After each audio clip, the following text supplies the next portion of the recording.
Oh, good morning, Amazon. Flash briefing. Jamie, getting your flash briefing. In NPR News. Live from NPR News in Washington, I'm Windsor Johnston. In his first address to the United Kingdom as Prime Minister, Rishi Sunak pledged to regain the trust of British voters after months of political upheaval. Speaking from 10 Downing Street today, Sunak said he plans to make economic stability and confidence the heart of his government's agenda. I will unite our country, not with words, but with action. I will work day in and day out to deliver for you. Sunak was officially appointed by King Charles today, making him the country's third prime minister this year. He replaces Liz Truss, who resigned under pressure last week.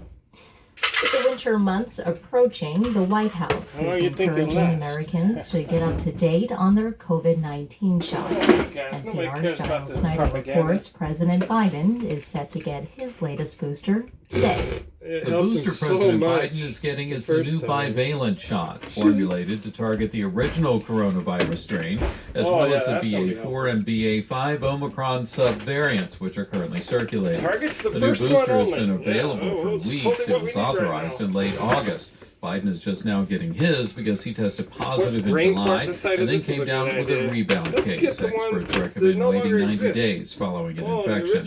Before rolling up his sleeve, the president is expected to deliver remarks on vaccines and the pandemic, as the White House warns of the potential for another winter surge in infections.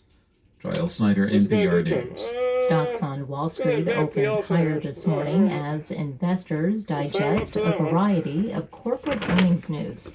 NPR's Scott Horsley reports the Dow Jones Industrial Average jumped about 160 points in early trading. Stock in Coca-Cola bubbled up as the company reported better than expected sales and profits for the most recent quarter. Coke is selling more soda pop at higher prices, and the company raised its forecast for the full year. General Motors also reported a jump in profits as auto sales shifted into higher gear after a long-running shortage of computer chips.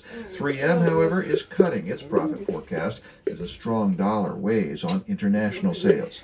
Adidas is cutting ties with Kanye West, calling the rapper's anti-Semitic remarks, quote, unacceptable, hateful, and dangerous.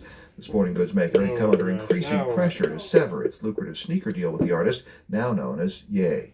Scott Horsley, NPR News, Washington. Stocks continue to trade higher on Wall Street at this hour. The Dow Jones Industrial Average up 135 points. The Nasdaq Composite up 167. The S&P 500 also trading higher, up 33 points. This is NPR News. Former U.S. Defense Secretary Ash Carter has died. In a statement issued by his family, he died from a sudden cardiac event on Monday. Carter served in the final 2 years of the Obama administration. He played a major role in helping to oversee the launch of the military strategy that would drive back the Islamic State military group in Syria and Iraq. Carter was 68 years old. A new study shows the number of children living in regions of the world that experience frequent heat waves is on the rise. Manola Sadaika with Cap Radio has the details. A UNICEF report found that 90% of children in the U.S. experienced frequent heat waves in 2020. That's a big jump from the global average for kids, which was 24%. And that average is getting higher, regardless of whether greenhouse gas emissions are reduced or not. The report predicts that all children worldwide, tallied at around 2 billion, will experience frequent heat waves by 2050.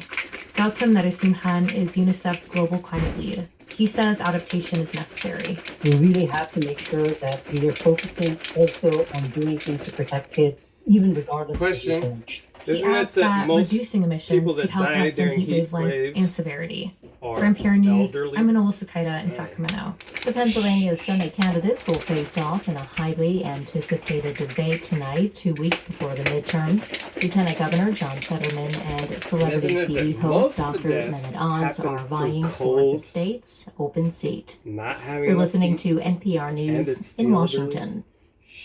If you've got questions, Shortwave has Amazon. our daily Skip. In NASA news, pilots from the U.S. Naval Test Pilot School in Patuxent River, Maryland, and students across southern Maryland will have an opportunity this week to hear from NASA astronauts aboard the International Space Station. Well, I'm glad you specified they were all from Maryland. NASA will provide live coverage of the launch and docking of a Roscosmos cargo spacecraft carrying about 3 tons of food, fuel, and supplies for the multinational Expedition 68 crew aboard the International Space Station.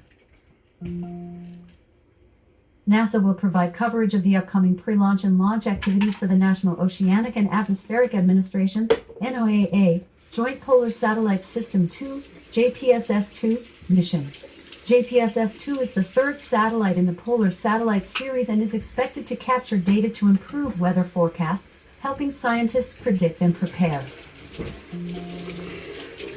NASA will host a virtual media briefing at 2 p.m. EDT on Thursday, October 27th, to share new scientific findings based on observations from the agency's InSight Mars Lander and Mars Reconnaissance Orbiter, MRO. NASA will host a media teleconference at 3 p.m. EDT Tuesday, October 25th, to discuss the latest findings of the agency's Earth's Surface Mineral Dust Source Investigation, EMIT, including a new, unanticipated capability which will help better understand impacts of climate change. The weather. In Seattle, it's 49 degrees Fahrenheit. Off. How about some NASA news that they didn't tell you? They have put together a 10 or 15 man crew to study the UFOs. Well, they're not calling it UFOs, they're unidentified air phenomenal. So, yeah, whatever. But they're gonna be studying it. Scott Kelly, not Scott Kelly, is one of them that was selected